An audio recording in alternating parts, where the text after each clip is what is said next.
I was trapped in a living nightmare, paralyzed in a sterile hospital bed, unable to open my eyes, twitch a finger, or make a sound. My husband stood over me, gripping the hand of his mistress, and whispered, "Once we pull the plug, the payout is ours. We just have to wait a few more days." My name is Elena, and 3 weeks ago, my entire life was erased. I woke up in the ICU, a prisoner inside my own body, suffering from a rare condition that left me frozen like a statue, but fully, terrifyingly conscious. I heard every cruel word, every stifled laugh, every detailed plan of how the man I had loved and trusted for a decade had plotted to murder me legally. This is the story of how I lay silent for weeks, listening to the plans for my own funeral, and how one observant nurse helped me turn the tables on the people who wanted me dead. But before I tell you how I destroyed them from a hospital bed without lifting a finger, please like this video and subscribe. It helps more than you know to get this story out there. And tell me in the comments, have you ever trusted someone with your life only to realize they were a stranger? I read every story. Let me take you back to the life I thought I had, before the silence, before the crash, before I became a ghost haunting a room full of people who wanted me gone. I was 34, a literature professor at the University of Washington in Seattle. I lived a life that, from the outside, looked like a carefully curated dream. I had the career I'd always wanted, teaching the classics to students who actually cared about the difference between a tragedy and a comedy. I had the restored Victorian home in the historic district, with a wraparound porch, a library filled with first editions, and a garden I tended to obsessively on weekends. And most importantly, I had Julian. Julian was my anchor, my North Star. We met in grad school. He was the charismatic business student who charmed the shy, bookish literature major. He was fierce, driven, and ambitious in a way that terrified and thrilled me.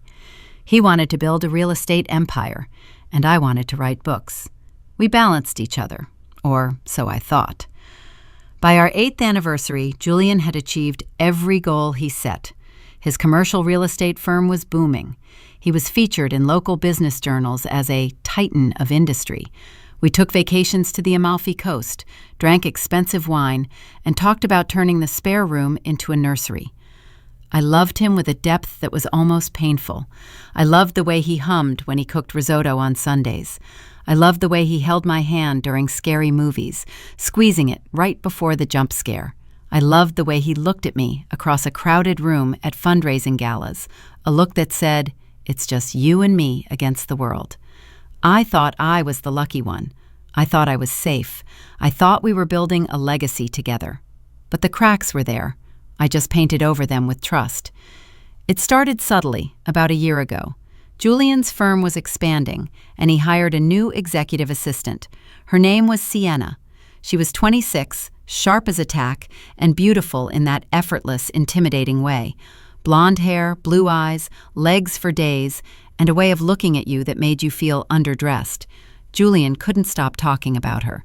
Sienna reorganized the entire filing system today. She's a genius. Sienna saved the deal with the downtown investors when I was running late. Sienna is working late with me to prep for the merger. Don't wait up. I didn't suspect a thing. Why would I? I was his wife. She was his employee. When she started showing up at our company dinners, I welcomed her. I sat next to her. I asked about her life, her dating struggles, her ambitions. I treated her like a friend. I even defended her when my best friend Maya told me it looked suspicious. "You're crazy," I told Maya over coffee one rainy afternoon. "Julian adores me. He's just mentoring her. He wants her to succeed. Besides, she's young enough to be his, well, almost his daughter." I was so blind. I was so incredibly, painfully stupid. 6 months ago, the atmosphere in our house shifted. It wasn't a sudden break. It was a slow erosion, like water wearing down stone. Julian became distant. He was always on his phone, angling the screen away whenever I walked into the room. He changed his passcode. He stopped holding my hand. He stopped asking about my lectures.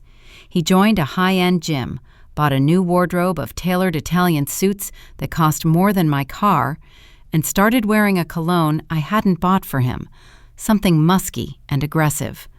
When I asked him what was wrong, he turned it around on me. He gaslighted me. "You're being suffocating, Elena," he'd say, rolling his eyes as he poured himself a scotch, his back turned to me. "Work is incredibly stressful right now. The market is volatile. Can't you just be supportive instead of needy? You're always analyzing everything like it's one of your books. Just stop." So I tried. I tried to be the perfect wife. I cooked his favorite meals. I gave him space. I swallowed my doubts. I told myself it was just a phase, that every marriage has rough patches. I told myself he was building our future. But deep down, a cold knot of dread was forming in my gut. I knew something was rotting at the core of my marriage, but I was too afraid to dig it up. Then came November 12th, the night the world ended. I was driving home from a late evening lecture at the university. It was storming, a classic Pacific Northwest deluge that turned the world gray and blurry. The rain hammered the windshield, the wipers working furiously to clear the view, slapping back and forth like a metronome. I was on the I-5, heading west, listening to a podcast about Roman history, trying to unwind, thinking about grading papers and maybe making a hot tea when I got home. I knew this road. I'd driven it 1,000 times. I was going about 55, staying in the right lane, being careful. The traffic ahead began to slow, a sea of red taillights glowing in the mist like angry eyes. I lifted my foot from the gas and tapped the brake pedal. It went all the way to the floor. There was no resistance, no friction, just a hollow, sickening thud against the floor mat. Panic, cold and sharp, spiked in my chest. It wasn't a thought, it was a physical reaction. I pumped the pedal again, harder. Nothing. The car wasn't slowing down. In fact, on the wet slope, it was accelerating. The speedometer crept up. 60, 65. The red lights ahead were getting closer, faster. "Come on," I whispered, my voice trembling, barely audible over the rain. I gripped the steering wheel until my knuckles turned white. Come on, please."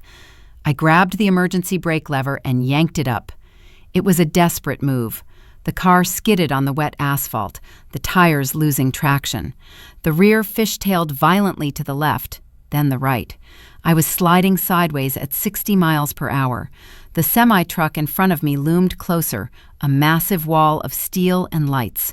I could see the mud flaps. I could see the rivets. I was going to hit it. I was going to die. I had a split-second choice: hit the truck and be crushed, or swerve. I yanked the wheel to the right, aiming for the shoulder, hoping to grind against the rail to stop. But the road was too slick. The car spun out of control. I remember the world turning into a blur of glass and screeching metal. I remember the sound of my own scream, raw and terrified, a sound I didn't know I could make. And then the crushing impact as the driver's side slammed into the concrete divider. Pain exploded, white-hot and blinding. It felt like my body was being torn in half. Then, absolute silence.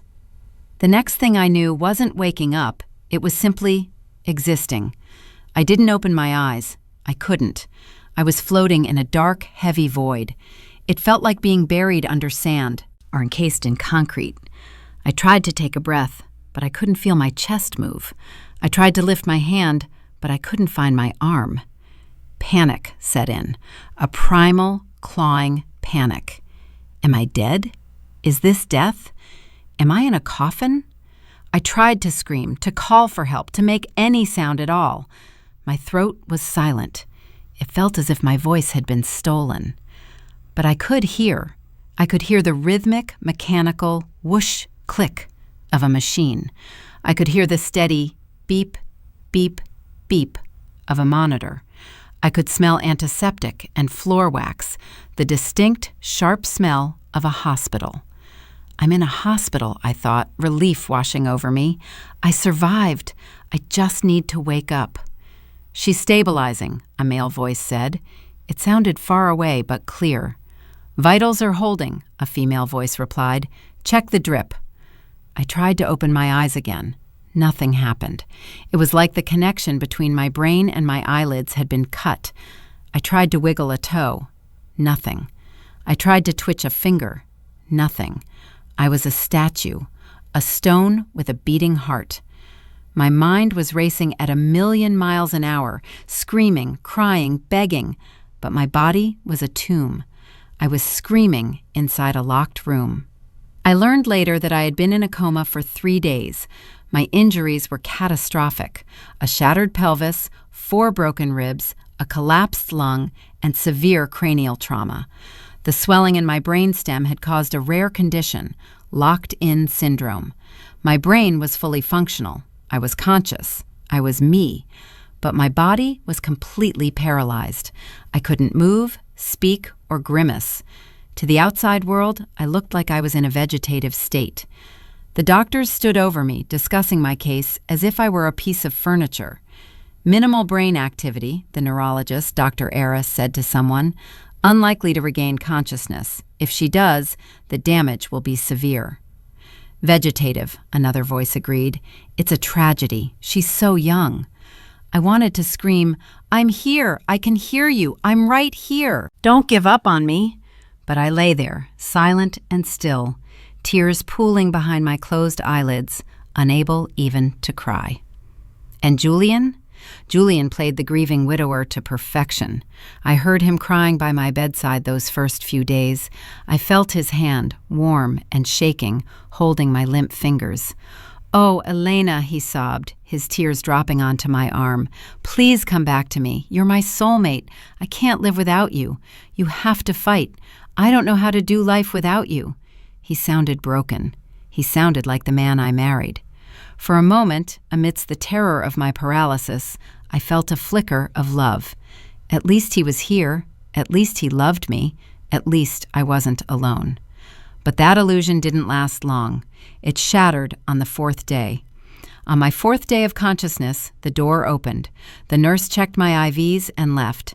Then she walked in. I recognized Sienna's perfume before she even spoke.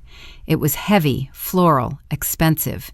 It choked the air in the sterile room. It was the smell of betrayal. "Is the coast clear?" she whispered. Her voice wasn't sad. It was conspiratorial, eager. "Yeah," Julian replied. His voice wasn't sad anymore either. It was tight, impatient. "The nurse just left for rounds. We have 20 minutes. "How is she?" Sienna asked. I felt the mattress dip as she sat down on the edge of my bed. I felt her hand brush against my leg, cold and detached. "Same," Julian sighed. "The doctor says there's no brain activity. She's a vegetable, Sienna. The lights are on, but nobody's home." "God, it's creepy," she said. Looking at her, her eyes are kind of open, but dead. "Are you sure she can't hear us?" "She's gone, baby," Julian said, his voice dismissive. "There's nothing left in there, just reflexes, just a shell." Then he said the words that broke me, the words that shattered the last remnant of my heart. "I just wish she'd hurry up and die. Waiting for her to flatline is exhausting." I wanted to roar. I wanted to leap up from that bed and tear them apart. But I lay there, silent, immobile, while my husband discussed my death like a delayed flight. The man who promised to love me in sickness and in health was tapping his foot, waiting for me to expire. "When can we pull the plug?" Sienna asked, sounding bored. "I'm tired of pretending to be sad. I hate wearing black. It washes me out." "I asked Dr. Aris," Julian said. "He said we have to wait 2 weeks. Protocol. They have to be sure there's no improvement. Then, as her medical proxy, I can make the call to withdraw life support." 2 weeks, Sienna whined. "We were supposed to be in Cabo by then. You promised me. I already bought new bikinis." "Patience," Julian soothed her. "Think about the payout. We need to do this right. Once she's gone, the life insurance hits. $2 million, plus the house, plus her retirement fund. We're looking at $4 million, free and clear. $4 million. My life, my work, my home, my dreams. It was all just a math equation to them. My mind flashed back to every sacrifice I made for him. The nights I graded papers while he worked late. The savings I poured into his first failed venture. The unconditional love I gave him. It was all worth exactly $4 million. We're going to be so rich, Sienna giggled. I already picked out the new penthouse in Bellevue, and I want her jewelry. Specifically that sapphire necklace you gave her for your anniversary. I always hated that she had it. It will look better on me. It's yours, Julian promised. Everything is ours now. Just a few more days. Then we sell the house, liquidate the assets, and disappear. Then I heard it.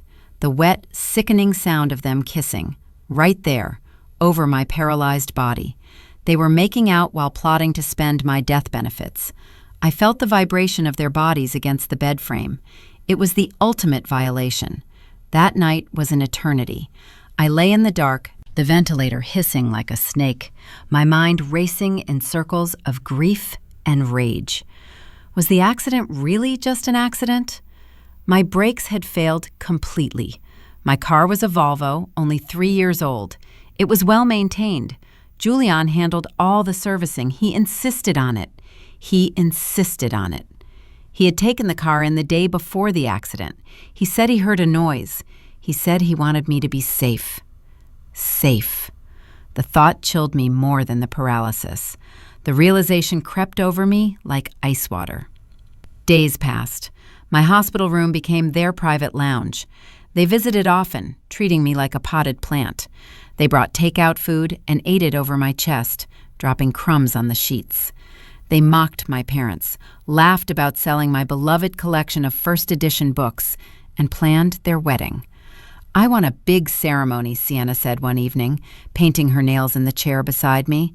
The smell of acetone filled the room, burning my nose, but I couldn't sneeze. But maybe we should wait a few months after the funeral, so it looks respectful. Smart, Julian agreed. I'll play the grieving husband for a bit. Wear black, look sad. It'll help with the insurance investigators. I've already practiced my eulogy. It's heartbreaking. I mention her garden. People eat that stuff up. He laughed. He actually laughed about my eulogy. Speaking of, Sienna lowered her voice, are you sure they won't find anything? With the car? The room went dead silent.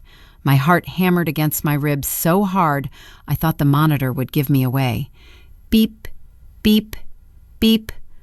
Relax, Julian said, his voice icy and confident. The car is scrap metal. The front end was crushed against the divider. No one is going to look closely at the brake lines. And even if they did, I cut them clean. It looks like wear and tear unless you know exactly what to look for. I cut them clean. The confession hung in the air, toxic and heavy. He didn't just want me dead. He had actively tried to murder me. He had crawled under my car, severed the lines with bolt cutters, and sent me to die on a rainy highway. He kissed me goodbye that morning, knowing I might never come home. He sent me to die. I was lying next to my killer, and he was going to finish the job in 10 days by turning off my machines. Panic is a strange thing when you can't move. It's internal, like a nuclear bomb detonating in a sealed room. I needed to scream. I needed to tell someone. But who? The nurses came and went, checking monitors, changing IV bags. They spoke over me, not to me. Check her BP. Turn her so she doesn't get bed sores. Change the catheter. To them, I was a body, a task, a tragic case study.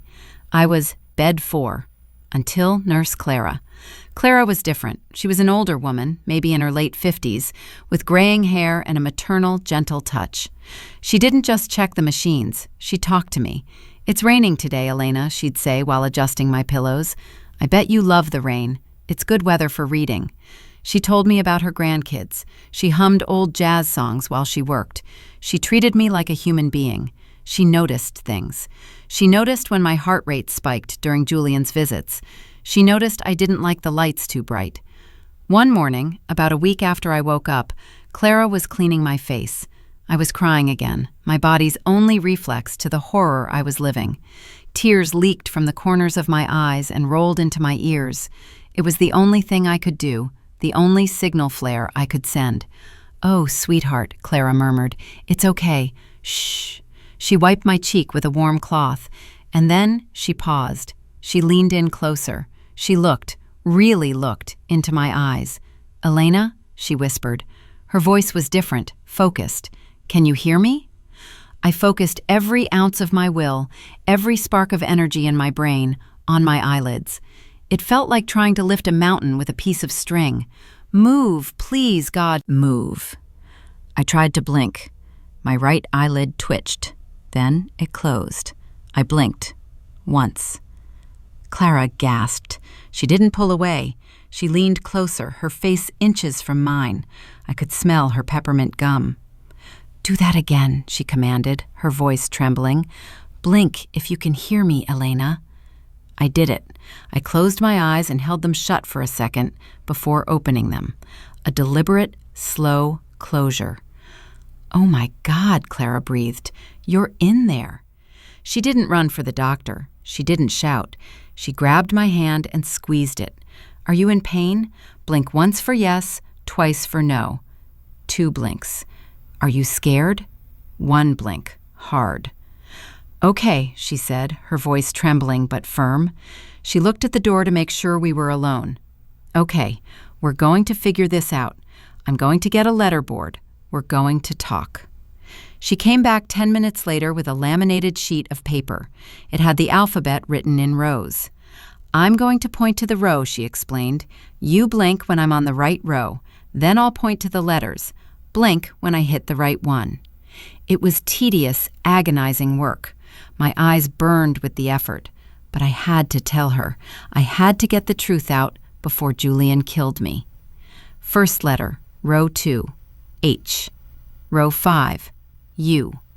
S, B, A, N, D, husband.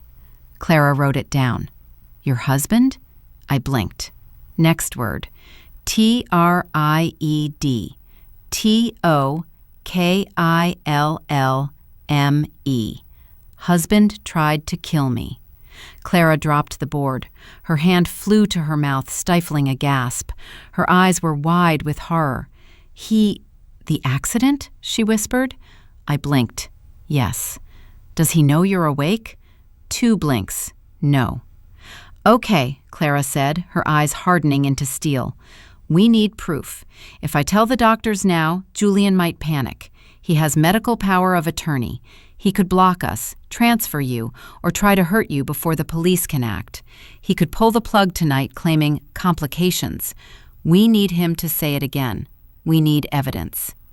We spent the afternoon plotting. My body was broken, but my mind was sharp, and Clara was a warrior.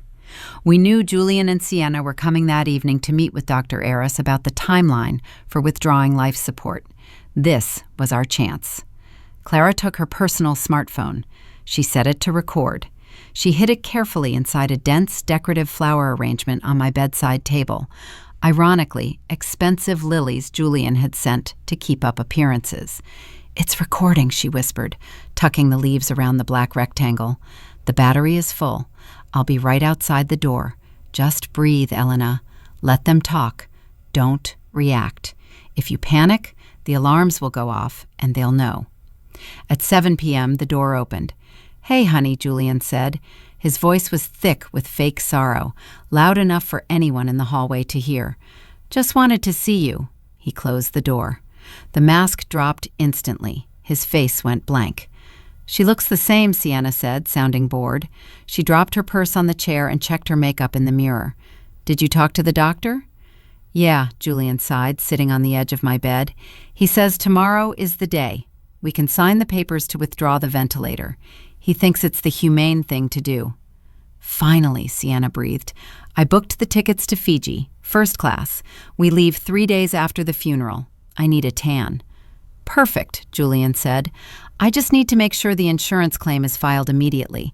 I don't want any delays with the payout. I have debts to clear." "You're sure the police are done?" Sienna asked, her voice dropping to a conspiratorial whisper. "They aren't looking at the car anymore?" "Babe, stop worrying," Julian scoffed. He picked up my hand, my limp, paralyzed hand, and played with my fingers absently, twisting my wedding ring. "The car is a cube of metal in a junkyard by now. Nobody is going to find the cut. I used bolt cutters on the rear line. It's indistinguishable from crash damage. It was the perfect crime." He laughed, a low, dark chuckle that made my blood run cold. She never knew what hit her. Poor Elena, she really trusted me. She was so stupidly in love. I lay there, listening to him brag about my murder, knowing that 5 feet away, a tiny microphone was catching every syllable. I screamed inside my head, "I trusted you! I loved you! You monster!" "You're bad," Sienna giggled. "I did it for us," he said. He leaned down and kissed my forehead. "Goodbye, Elena. Thanks for the money." They left 10 minutes later. The second the door clicked shut, Clara rushed in. She grabbed the phone and hit stop. Her hands were shaking so hard she almost dropped it. She played it back. The audio was crystal clear. "I used bolt cutters. Perfect crime. Thanks for the money." "We got him," Clara whispered, tears streaming down her face. "We got the bastard." Clara didn't wait. She called the chief of neurology, Dr. Aris, and then she called the police. Dr. Aris came in first. He was a stern man, but when Clara explained the situation and showed him the letterboard, he looked at me with new eyes. "Elena," he said, "look up." I looked up. "Look down." I looked down. "Blink twice." I blinked twice. He turned to Clara, his face pale with rage. "She's locked in. She's been conscious the whole time." Then, Clara played the recording for him. By the time it finished, Dr. Aris was trembling. "This is attempted homicide," he said. "We're locking this room down. No one comes in but police. No family, no husband, especially not the husband." 2 detectives arrived within the hour, Detective Miller and Detective Vance. They were serious, efficient professionals. They listened to the audio. They took photos of my letterboard. "This is solid," Miller said, "but we want to nail the coffin shut. We want to catch him in the act of trying to pull the plug. We want him to sign that death warrant." The plan was set. The next morning, Dr. Aris called Julian. "Mr. Chen, please come in at noon. It's time to make the decision." Julian arrived right on time, wearing a somber black suit. He looked the part of the grieving husband perfectly. He brought Sienna with him for support. He didn't know that the room next door was full of police officers watching a video feed. He didn't know my parents were there, weeping silently, as they learned the truth about the man they considered a son. He walked in, stood over me, and sighed. "Well, Elena, it's been a ride." Dr. Aris entered with a clipboard and a heavy expression. "Mr. Chen, are you ready to sign the order to withdraw life support?" "Yes," Julian said, wiping a fake tear from his eye. It's what she would have wanted. She wouldn't want to live like this. It's time to let her go. "Are you absolutely certain?" Dr. Aris pressed. "There is no turning back." "I'm certain," Julian said firmly. "Let her go." He took the pen. It was a heavy, expensive fountain pen, a gift I had given him for his promotion 3 years ago. He uncapped it. The scratch of the nib on the paper sounded like a scream in the quiet room.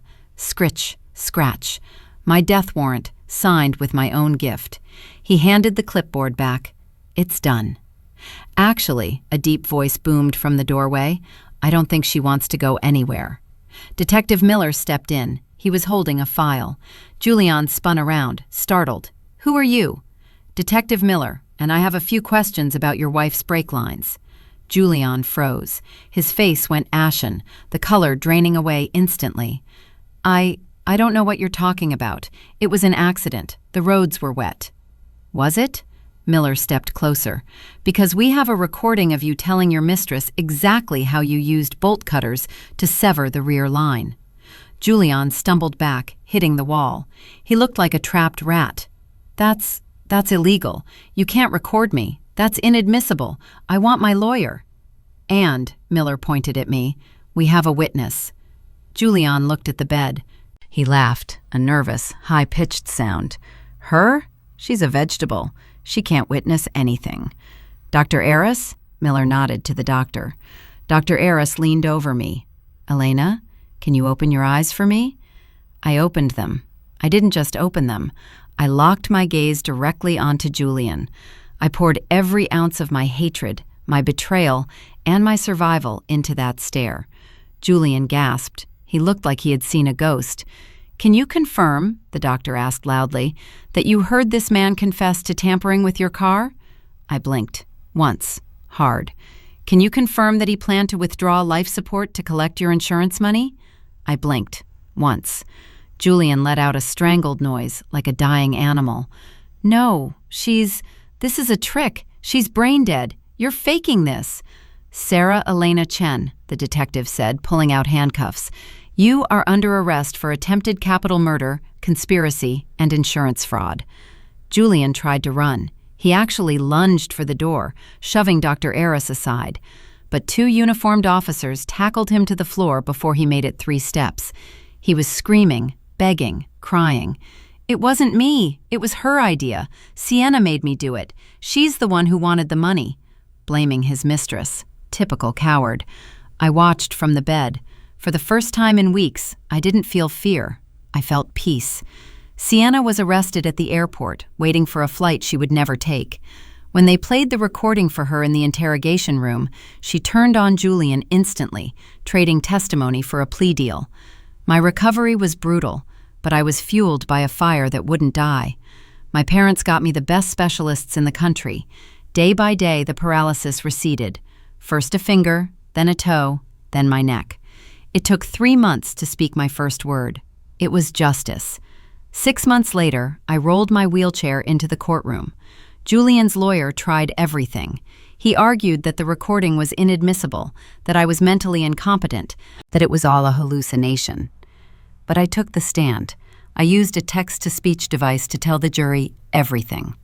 Every cruel joke they made, every plan to sell my house, every laugh they shared over my dying body. I described the feeling of the brake pedal hitting the floor. I described the sound of the bolt cutters snapping in his confession. The jury didn't even need lunch. They came back in 2 hours. Guilty, on all counts. Attempted first-degree murder, conspiracy, insurance fraud. The judge looked at Julian with pure disgust. "You are a predator," he said. "You sentenced your wife to a prison inside her own body so you could steal her life. Now I'm sentencing you to a real prison. Life in prison. No parole for 30 years. Sienna got 15 years. As the bailiffs dragged Julian away, he looked back at me. His eyes were wild, desperate, pleading. He wanted mercy. He wanted me to save him. I looked him dead in the eye. I raised my recovering right hand, my fingers trembling with effort, and I waved goodbye. 2 years have passed since that day. I'm not the woman I was. I walk with a cane. My speech is slow sometimes. I have scars that will never fade, but I am alive. I sold the house. I donated every piece of jewelry Julian ever bought me to a charity for domestic abuse survivors. I started a foundation for survivors of traumatic brain injury and domestic violence. Emma, my nurse, my savior, is now my best friend. We go for coffee every Tuesday. We celebrate the anniversary of the day I blinked. We call it my rebirth day. People ask if I hate him. Hate takes energy. I don't have energy for him. He is a ghost in a concrete box, rotting away while the world forgets his name. I am here, in the sun. To anyone listening, trust your gut. If your partner changes, if you feel that cold dread, listen to it. Don't ignore the red flags. And never, ever underestimate the quiet ones. We hear everything. I'm Elena. I survived. And the best revenge is that I'm still telling my story, while he has been silenced forever.